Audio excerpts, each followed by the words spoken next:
Buenos días a todos. Vamos a dar inicio a nuestro comité diario GSC del día 22 de abril del 2016.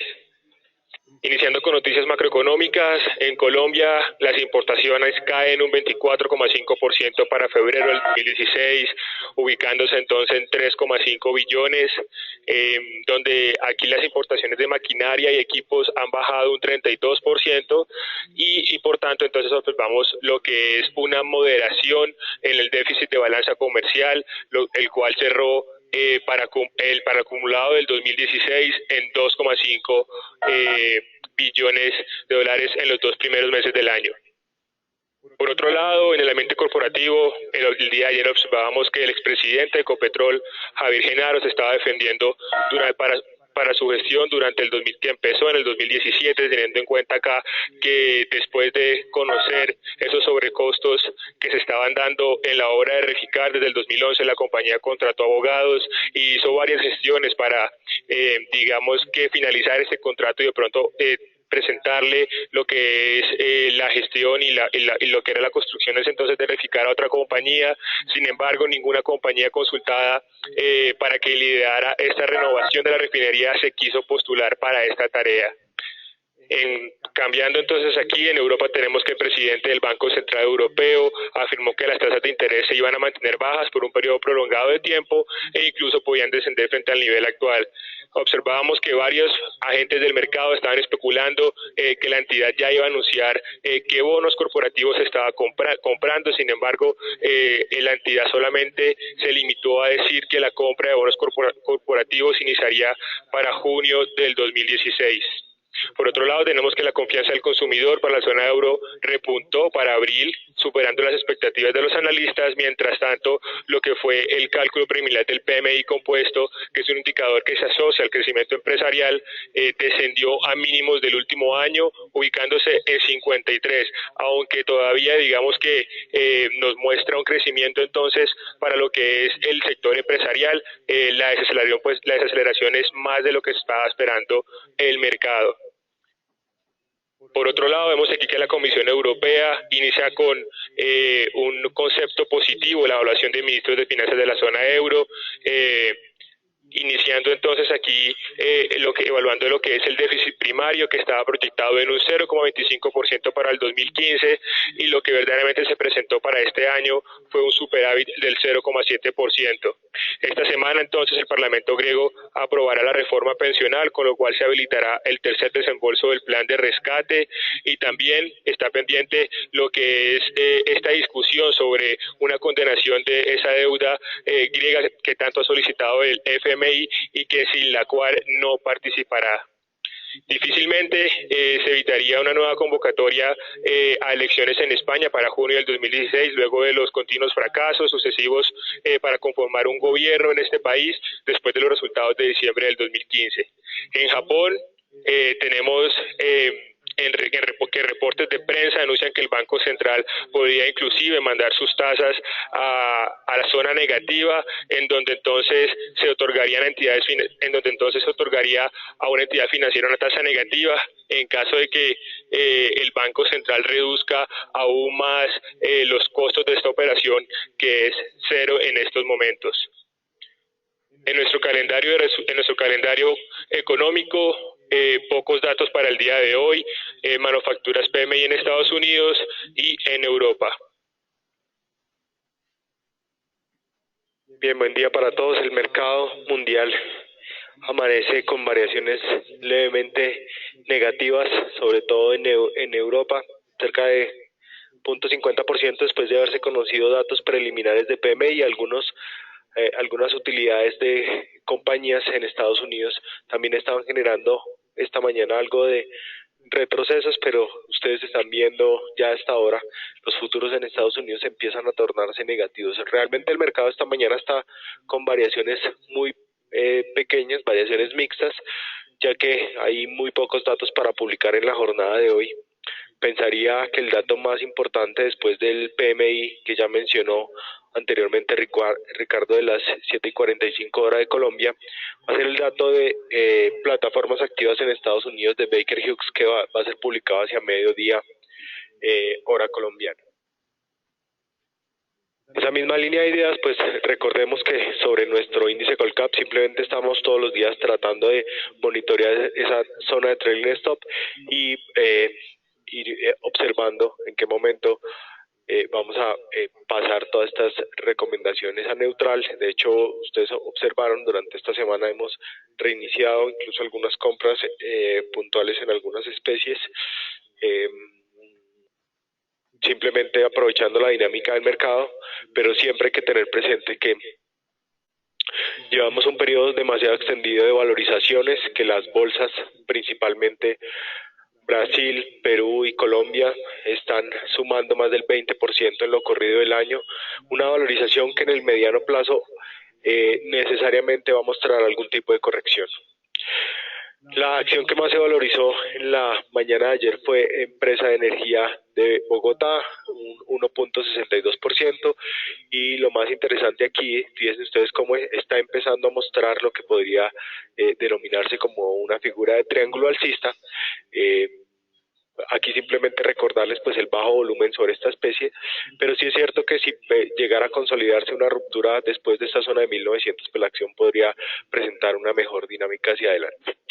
Del lado negativo, Avianca, una caída del 2.65%, la acción se mantiene sobre ese canal alcista de mediano plazo, pero sí es importante aquí monitorear potenciales rupturas o reingresos sobre esta zona de congestión de los 2.000 a 2.200 pesos. También la ruptura entonces de los 2.000 a la baja en esta acción, si llegara a presentarse, la especie podría presentar una dinámica aún más negativa. Entonces tener mucha cautela, más ahora que estamos en esta posición, digamos, o en la parte alta de este canal. Continuando con Avianca, aquí en estas noticias fundamentales observamos entonces lo que es la actualización operacional para el marzo de 2016, en donde se observa esa continua contracción del factor ocupacional en los mercados internacionales, en donde esta vez se contrae 8 puntos básicos en comparación con el mismo periodo del 2015. Aquí es bastante importante más bien fijarse en lo que son estos resultados trimestrales para el 2016, en donde observamos que el factor de ocupación se contrae de forma significativa en 1.4 puntos porcentuales para el primer trimestre del 2016, mientras que para los mercados domésticos, lo que es Colombia, Perú y Ecuador, el factor de ocupación aumenta en 3,5%. Esta dinámica entonces de contracción del factor ocupacional en mercados internacionales y digamos que ampliación en mercados domésticos, en el consolidado se refleja como una contracción como tal de manera leve de un 0.2%. Sin embargo, aquí lo importante es mencionar estos efectos que puede tener esa contracción en los mercados internacionales sobre los yields de la compañía, teniendo en cuenta aquí que pues lo que es el mercado internacional dejaría un margen bastante comprimido. También en el mercado mundial de divisas observamos entonces variaciones muy pequeñas intradiarias, cerca de más o menos 0.5%, pero sí quería aquí hacer un resumen de lo que ha ocurrido durante toda la semana. Quería mostrarles algo de lo que ha ocurrido durante toda la semana, y fíjense ustedes que el peso colombiano es la moneda que más gana terreno en lo ocurrido de la semana, una variación positiva del 1.89%, seguido por el rand de Sudáfrica 1.55%, y muy motivado por las noticias fundamentales que mencionó Ricardo en torno a Japón. Pues vean ustedes que el yen está perdiendo esta semana casi un 2,5%. En esa misma línea de ideas, pues para el peso colombiano simplemente esperamos un mercado que debería operarse en la jornada de hoy entre 1920 a 1960. La verdad es que no esperamos mayores variaciones en lo que trance el resto de la mañana. Algunas presiones de pronto bajistas en el tipo de cambio que hemos venido observando durante las últimas jornadas, pero la zona de 2.900 2.910, 2.920 sí podría ser un buen soporte técnico intradiario, y como lo menciono, hacia el final del día podríamos empezar a experimentar algunas presiones alcistas hacia los 2.940, más por esa dinámica y expectativa que podrían generarse algunos operadores que ante la publicación del dato de Baker Hughes, que pues, en el mercado internacional están muy atentos, vuelvo y repito, a la publicación de este dato. En lo que tiene que ver con el mercado mundial de petróleo, pues simplemente aquí reiterar el dato de Baker Hughes, y aquí técnicamente vean ustedes cómo dentro de la gráfica semanal el WTI se encuentra aún en una zona supremamente importante de congestión sobre los 43.38, que es la media móvil de $50 el barril. Por eso pienso que las dos publicaciones que se conocen hoy, el dato de Baker Hughes hacia mediodía y el dato de posiciones cortas o resumen semanal del COT en Nueva York, que va a ser conocido hacia las 4 o 5 de la tarde aproximadamente, podrán empezar a mostrar la dinámica que podría presentar el crudo para la próxima semana. Lo que tiene que ver con el mercado de bonos a nivel global, ustedes ven un mapa totalmente mixto, variaciones también de más o menos un punto básico. Aquí pues ante la falta de datos fuertes que generalmente se conocen los viernes en Estados Unidos, pues digamos el mercado está muy plano esta mañana, no esperaríamos entonces mayores variaciones para la jornada de hoy. Importante aquí observar cómo en los bonos del Tesoro de 10 años continúa esa dinámica alcista en lo que tiene que ver con tasas de interés. Nuestra visión en lo que tiene que ver con la tasa, únicamente en la tasa de interés es positiva, quiere decir que la tasa podría continuar incrementándose, el precio de los bonos debería continuar bajando. La zona más importante que podemos pensar como objetivo primario es la zona de 1.90, que es la parte superior de la nube Ichimoku, y para la jornada de hoy se consolida como un soporte para los que hacen o toman posiciones intradiarias, la zona de 1.85, cerca a la zona de 1.85, ideal para tomar esa posición corta. Philip. Buenos días a todos. En el tema renta fija interno, seguimos con nuestra visión neutral con sesgo negativo. Ayer vimos cómo los tres fueron a visitar la zona del 7.95 para terminar al 7.90. Ayer se hizo una ruptura parcial del Ichimoku, donde lo ven ahí al 7.92. Creemos que igual la próxima semana son demasiados datos. Viene la Reserva Federal el miércoles, la reunión del Banco República el viernes, viene segunda vuelta de la subasta de tasa fija el lunes, viene subasta de tasa fija el miércoles por 550.000 millones.